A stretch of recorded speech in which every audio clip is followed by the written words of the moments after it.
नमस्कार साथियों, हम बात करेंगे पिछले 20 दिनों के अंदर जो बांग्लादेश के अंदर जो हिंदुओं पर अत्याचार हो रहा है। साथ में हम इस वीडियो में ये भी जानेंगे कि बांग्लादेश का निर्माण कैसे हुआ था।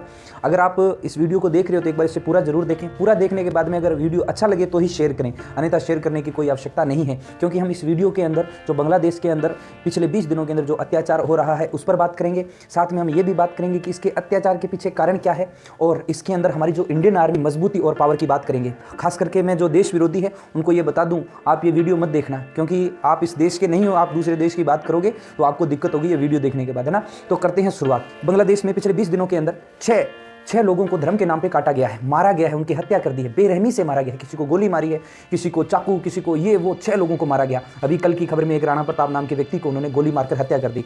हद तो यहाँ तक होगी कि उन्होंने एक 44 वर्षीय महिला का रेप किया, उसे पेड़ से बांधा, उसके बाल उतार दिए गए। ये बेशर्मी की हद पार कर दी है बांग्लादेश वालों ने। समझ में आ रही है। और फिर हम वो दूसरी बात कह रहे हैं, एक नया मैप और जारी किया है कि हमने वो जो हम ये 7 राज्य है ना भारत के पूर्वोत्तर के, इन 7 राज्यों को हम बांग्लादेश में मिला लेंगे। यहाँ तक कि बिहार, बंगाल, इन सबको हम हमारे बांग्लादेश में मिला लेंगे और बांग्लादेश को बड़ा कर देंगे। अरे भाई, तुम सोचते कैसे हो रे? तुम क्या खा के सोचते हो? तुम इस भारत के बारे में ऐसा सोच कैसे लेते हो, है ना। तो ये चीज़ें वर्तमान में हो रही है। अब अपनी बात करेंगे कि बांग्लादेश का निर्माण कैसे हुआ, इस चीज़ के बारे में आज हम कंप्लीट जानकारी लेते हैं। देखिए, जिस समय हमारे देश का बंटवारा हो रहा था 1947 के अंदर, उस समय पाकिस्तान के हिस्से में 2 टुकड़े आए थे। ये पूर्वी पाकिस्तान और ये पश्चिमी पाकिस्तान, ये 2 टुकड़े आए थे। पूर्वी पाकिस्तान कौन सा, जिसे आज हम बांग्लादेश बोलते हैं। पश्चिमी पाकिस्तान कौन सा, जिसे आज हम पाकिस्तान बोलते हैं। ये 2 हिस्से एक ही हुआ करते थे पहले। अब ये वाला तो मुख्य पाकिस्तान हुआ करता था, ये पाकिस्तान का एक राज्य था जिसका इन्होंने नाम दे दिया था पूर्वी पाकिस्तान, क्योंकि पाकिस्तान के पूर्व साइड में था।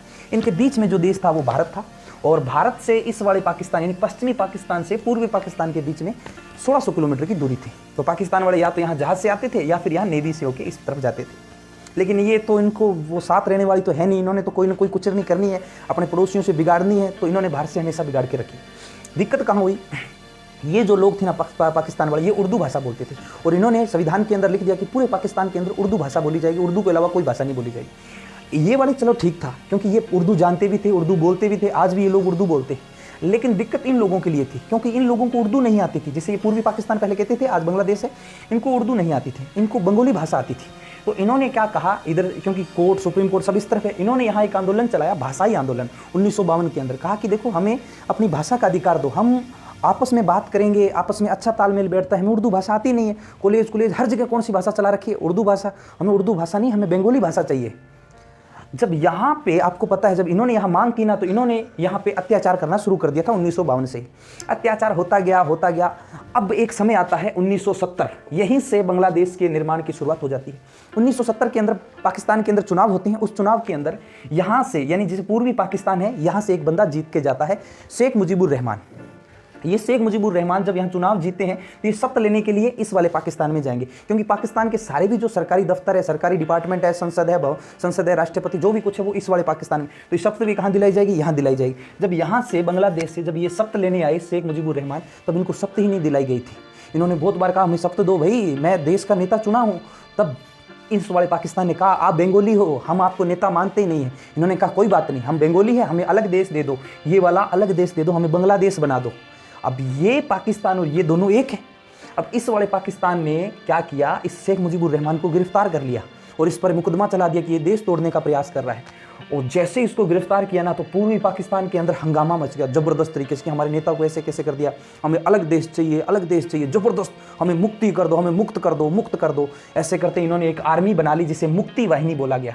तो बांग्लादेश की आर्मी का नाम क्या है? मुक्ति वाहिनी। अब दिक्कतें यहाँ शुरू होने लगी। अब यहाँ से पाकिस्तान ने ऑर्डर जारी किया अपने पूर्वी पाकिस्तान, ये पूर्वी पाकिस्तान मतलब ये पाकिस्तान का राज्य था, इस पर आर्मी शासन शुरू कर दिया। अब भाई साहब, जब आर्मी शासन होता है ना, बड़ा खतरनाक होता है। यहाँ से इस वाले पाकिस्तान से आर्मी आती है, मार्च के महीने में आती है भाई साहब, और अत्याचार करना शुरू करती है। जैसे यहाँ आर्मी आती है ना, इतना अत्याचार शुरू करती है, इतना अत्याचार आप सोच नहीं सकते। हालांकि यहाँ का जो आर्मी का चीफ कमांडर था, एकदम जो आर्मी का प्रमुख था, उसने कहा, आप जाइए बांग्लादेश में, कैसे ही शांत कीजिए, जैसा हो सके इनकी नस्लें सुधार दीजिए। तो नस्लें कैसे सुधारें कि वहाँ की महिलाओं के साथ आप रेप दुष्कर्म कर दो, ताकि वहाँ की जो महिलाएं हैं, वो जो नई संतान पैदा करेगी वो उर्दू बोलेगी, साथ में वो अपने जैसे हट्टे कट्टे दिखेगी। और ये वाले बंगाली लोग थे, ये छोटे थे, नाटे थे, और बंगाली बोलते थे, ये दोनों आपस में इसलिए नफरत चलती थी। यहाँ से जब सेना भेजी गई, सेना ने इतना क्रूरता दिखाई, इतनी क्रूरता दिखाई, 4 लाख महिलाओं से रेप किया और 30 लाख लोगों को काटा। 30 लाख लोगों को काट दिया था। बांग्लादेश वालों, आज आप पाकिस्तान की वजह से उछल रहे हो ना, तो ध्यान से सुनो, 30 लाख लोगों को काटा था।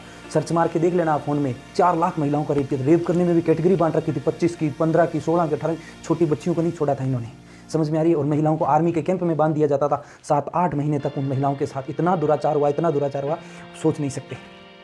और आप कह रहे हो कि पाकिस्तान और हम भाई भाई, कोई दिक्कत नहीं है, भाई भाई तो अच्छी बात है, लेकिन यहाँ पे जो इन्होंने किया ये आपका पाकिस्तानी था, ठीक है ना, समझ में आ रही है। ये पाकिस्तान की क्रूरता थी।